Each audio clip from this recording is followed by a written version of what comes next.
The WNBA has spent the last 2 years under a brighter spotlight than ever before, and at the center of that spotlight are two players who are constantly compared, Angel Reese and Caitlin Clark. But what if the real story isn't about rivalry anymore? What if Angel Reese may actually be showing Caitlin Clark a possible path to long-term success? And here's the twist that fans are debating right now. Some believe that path may eventually require Clark to leave Indiana and switch teams. Now, before anyone jumps to conclusions, there's no confirmed report that Caitlin Clark wants out of the Indiana Fever, and there's no verified information suggesting a trade request or internal conflict. But according to recent discussions among fans, analysts, and sports commentators, there's growing conversation about what kind of environment helps superstar players maximize both their talent and their influence in today's WNBA.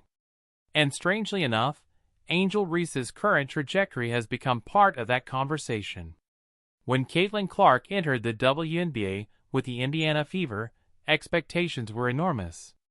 She arrived as one of the most recognizable women's basketball players in history after her record-breaking college career at Iowa. Television ratings surged. Arena attendance increased. Merchandise sales exploded. Even people who had never watched WNBA games before suddenly tuned in. But with that attention came pressure. Clark entered a rebuilding Fever organization that was still trying to establish consistency. The team had talented young players, including Aaliyah Boston and Kelsey Mitchell, but the adjustment to the professional level wasn't easy. Early in her rookie season, there were growing pains, physical defenses, turnovers, and constant national attention on every single performance. At the same time, Angel Reese entered the league with the Chicago Sky under a completely different narrative. Reese was already familiar with criticism and media attention from her LSU days. Reports suggest that Reese embraced the emotional side of being a public figure differently. Instead of avoiding controversy or online debate, she often leaned into her confidence and branding. And that difference matters. Because in today's sports world, success is no longer measured only by wins and losses. It's also about marketability, stability, leadership growth, and finding the right basketball ecosystem. That's where the conversation becomes interesting. Angel Reese's situation in Chicago has not been perfect. The Sky have faced challenges of their own, including roster transitions and coaching adjustments. But many fans believe Reese has benefited from being placed into an environment where expectations, while still high, were somewhat different from the historic pressure surrounding Caitlin Clark in Indiana. Clark became the face of the league almost immediately. Reese became one of the league's biggest personalities, while still developing on the court. Those are not the same burdens. And some analysts now wonder whether Clark's long-term success could eventually depend on joining a roster that's already more structurally prepared to compete at a championship level. Again, that's speculation, not fact. But it's a conversation happening more frequently because of how modern professional sports operate. We've seen it in the NBA countless times. Superstar players often grow fastest after landing in systems built to maximize their strengths. Fans are reacting strongly to this idea because Indiana has invested heavily in Clark. The Fever selected her first overall for a reason. She represents the franchise's future. Attendance numbers, national TV exposure, and overall attention have skyrocketed since her arrival. At the same time, basketball conversations are becoming more nuanced. People are asking difficult but fair questions. Is it better for a young superstar to stay with one organization through rebuilding years? Or is success sometimes accelerated by changing situations? Some fans point to how certain NBA stars transformed their careers after joining more balanced rosters. Others argue that Clark staying in Indiana and eventually turning the Fever into contenders would make her legacy even stronger. There's no easy answer.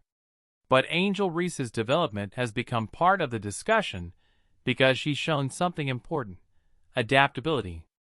Reese entered the WNBA with critics questioning whether her game would translate fully to the professional level. There were debates about efficiency, offensive versatility, and whether her college dominance would continue against stronger competition. Instead of disappearing from those conversations, Reese adjusted. She focused on rebounding, energy plays, transition opportunities, and defensive intensity. She found ways to impact games even when her scoring fluctuated. Reports suggest that coaches and teammates value her competitiveness and physical presence. That evolution matters because it demonstrates something every young star eventually learns. Success at the professional level often requires adjusting your identity. For Caitlin Clark, the adjustment has looked different. Clark's elite shooting and passing vision remain undeniable. But the WNBA presents unique defensive challenges. Teams game plan specifically for her. Physical defenders pressure her full court. Opponents know stopping Clark often means disrupting Indiana's entire offensive rhythm. And despite the criticism she sometimes receives online, Clark has also shown clear growth. Her pace has improved. Her decision-making under pressure has improved. Her chemistry with teammates has improved. According to recent discussions among analysts, many believe Clark's second-year leap could be even more significant once roster continuity stabilizes. Still, the larger debate continues. What does the ideal situation for Caitlin Clark actually look like? Some believe Indiana is already building toward it. Others think the Fever still need more veteran toughness, defensive consistency, and playoff-tested experience around her. And that's where comparisons to Angel Reese become symbolic rather than literal. This isn't really about Reese being better or Clark being better. It's about how different organizations shape stars differently. Angel Reese appears to understand how to thrive amid noise, criticism, and unpredictability. She's embraced the entertainment side of modern sports while continuing to develop her role on the court. That's part of why her popularity continues growing.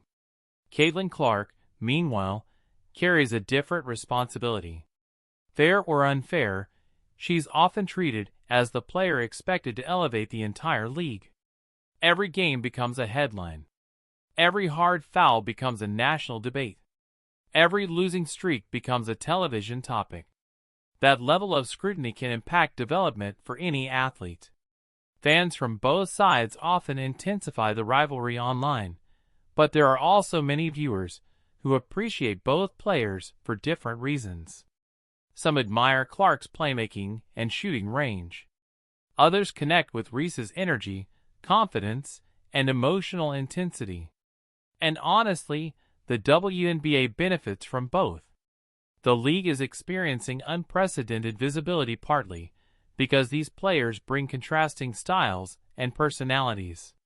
Rivalries create discussion. Discussion creates engagement. Engagement grows the sport. But eventually, basketball conversations always return to winning. That's why the switch teams discussion keeps resurfacing around Clark, even if there's no indication it will happen anytime soon.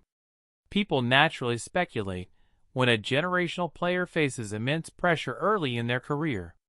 They ask whether another organization, another coaching system, or another supporting cast could unlock an even higher level. Some fans completely reject that idea, arguing that patience is necessary. After all, dynasties aren't built overnight. Indiana still has young talent, future draft opportunities, and organizational momentum. Others believe that if the Fever struggle long-term, outside speculation will only intensify. And this is where Angel Reese's example becomes relevant again. Not because Reese has already achieved everything Clark wants to achieve, but because Reese has shown how important organizational fit, adaptability, and public identity are in today's WNBA landscape. Basketball success isn't only about statistics anymore. It's also about sustainability, mentally, emotionally, and professionally. The interesting thing is that both players may actually be helping each other indirectly. Clark's arrival brought massive attention to the league. Reese's presence helped sustain emotional investment and competitive drama around that attention. Together, they've become central figures in a new era of women's basketball. And whether fans admit it or not, the league probably needs both narratives. The superstar shooter trying to transform a franchise, and the emotional competitor carving out her own lane while proving doubters wrong. So when people say Angel Reese might be showing Caitlin Clark the path to success, maybe they don't literally mean changing teams tomorrow. Maybe they mean something deeper. Maybe they mean learning how to navigate pressure, criticism, branding, expectations, and adaptation in a league evolving faster than ever before. Because in the end, talent alone rarely determines sports history. Situation matters. Timing matters. Organization matters. And sometimes, the hardest question for a superstar isn't whether they're talented enough. It's whether they're in the right place to fully become what they're capable of becoming. So here's the question fans continue debating. If Caitlin Clark eventually reaches MVP and championship levels, will it happen because she stayed loyal to Indiana and built something from the ground up, or because she eventually found a different situation better suited for long-term success?